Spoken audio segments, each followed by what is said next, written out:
بسم اللہ الرحمن الرحیم۔ السلام علیکم۔ 2 مہینوں کی چھٹی کا آج آخری دن تھا اور بچوں کے ساتھ آخری ناشتہ بھی۔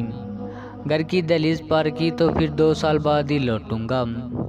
یہ سوچ کر آج آلو کے پراٹھے کا ذائقہ بھی سعودی عرب کے سوکھے خبز کی طرح لگ رہا تھا۔ روز کی طرح سب کے چہرے کھلے ہوئے نہیں تھے بلکہ مرجھائے ہوئے تھے۔ آج گھر میں چہل پہل نہیں تھی، سب اداس تھے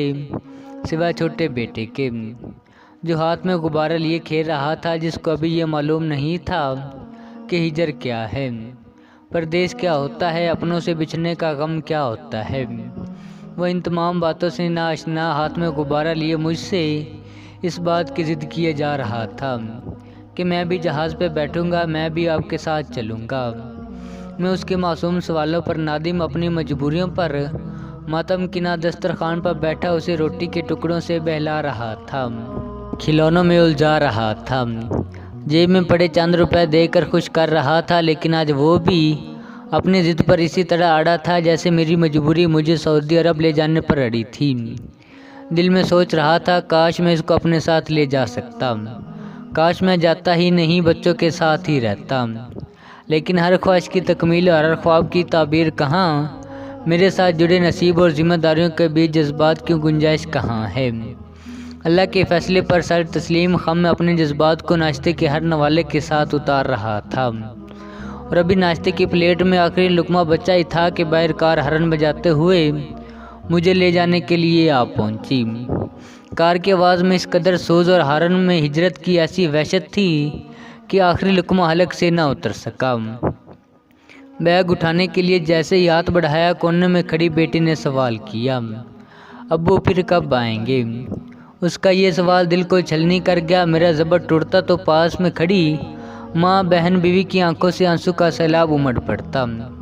اپنے آنسو کو پی کر، غموں کو چھپا کر، بیٹی کے سر پہ ہاتھ رکھتے ہوئے زبان سے صرف اتنا کہہ کر باہر نکل گیا کہ جلد ہی۔ بیٹی کو خوش رکھنے کے لیے میری زبان سے نکلا ہوا یہ ایک ایسا سفید جھوٹ تھا جس کو صرف میرا دل ہی جانتا تھا۔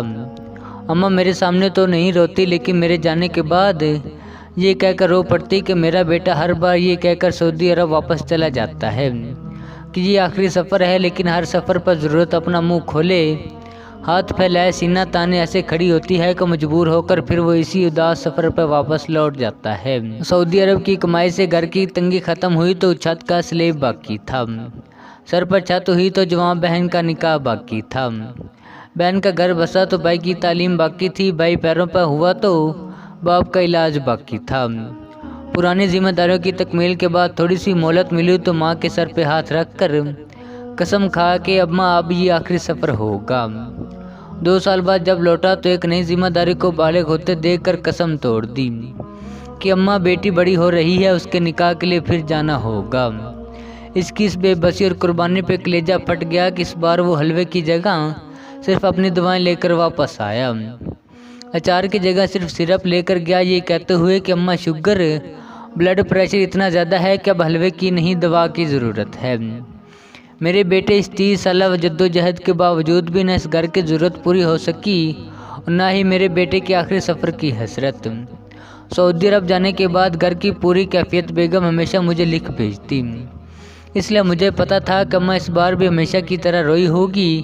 بچے اداس ہوئے ہوں گے۔ گاؤں، گھر، بیوی، بچی، اماں، ابا کی انہیں تمام باتوں کو یاد کرتے ہوئے پتہ نہیں کب ایئرپورٹ پہنچ گیا۔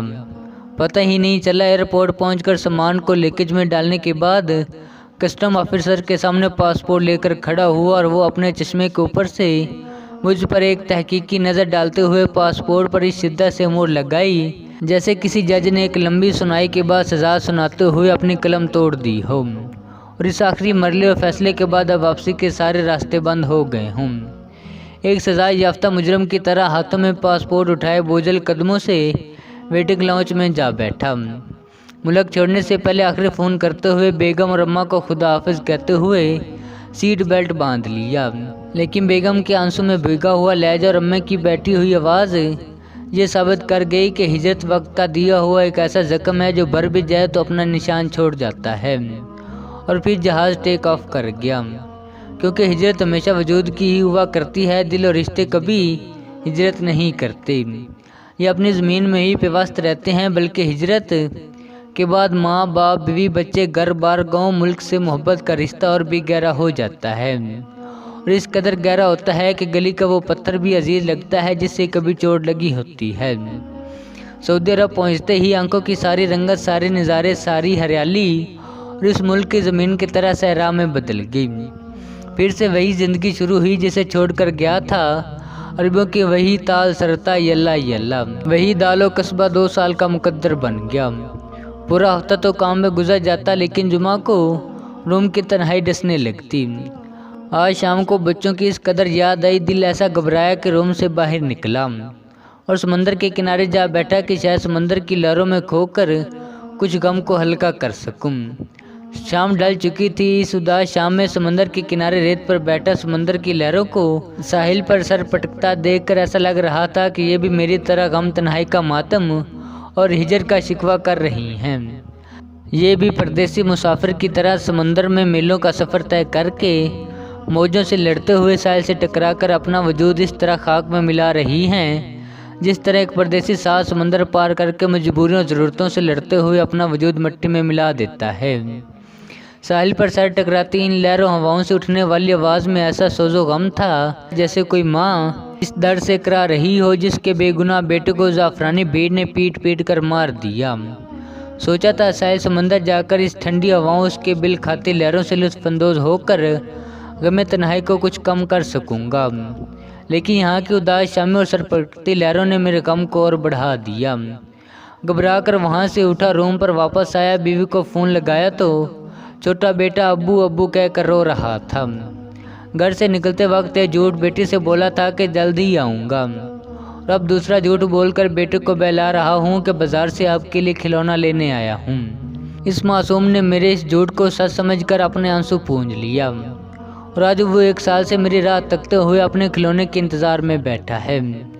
بھائی رکنے والی ہر گاڑی کی طرف دوڑ کر آتا ہے، پھر مایوس واپس لوٹ جاتا ہے، اور وہ باپ ہے کہ لوٹنے کو تیار نہیں۔ معصوم بیٹے کی مایوس آنکھوں کو سوچ کر دل خون کے آنسو رو پڑتا ہے۔ ہے میری مجبوری کہ بیٹا جھوٹ کو سچ مان کر کھلونے کے انتظار میں 2 سال گزار دیتا ہے، اور باپ اپنی مجبوری اس بار جب گھر گیا تو سعودی عرب کی تپتی ریت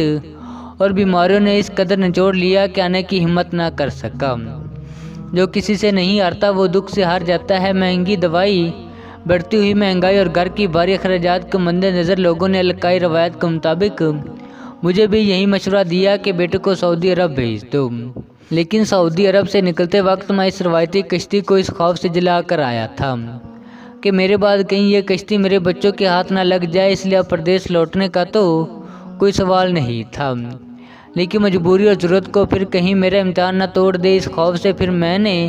اپنے عزم کو چٹانوں سے مضبوطی دی۔ سعودی عرب جانے والے مشورے کو اور خیال کو اپنے دل و دماغ سے خرچ کر نکال دیا، بیماریوں پریشانیوں کو سمجھوتا کیا، ضروریات کو کم کیا، ہر ممکن حد تک بچت کی، بیٹی کی تعلیم کو فوقیت دی، اس کو ہر چیز مقدم رکھا، اور جب وہ میڈیکل کے بعد میڈیکل آفیسر بن کر گھر لوٹا تو سینہ فخر سے چوڑا ہو گیا۔ میری ساری قربانیاں پریشانیاں بیٹے کی کامیابی کے آگے چھوٹی ہو گئی۔ اس وقت اگر میں اپنی وقتی پریشانیوں سے چھٹکارا حاصل کرنے کے لیے بیٹے کو سعودی عرب بھیج دیتا تو آج وہ بھی میری طرح کسی سمندر کے کنارے بیٹھ کر اپنی مجبوری و تنہائی کا شکوہ کرتا،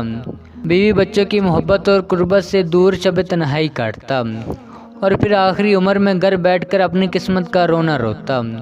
یہ باعزت تعلیم یافتہ اور پرسکون زندگی اس کا مقدر نہ بن پاتی۔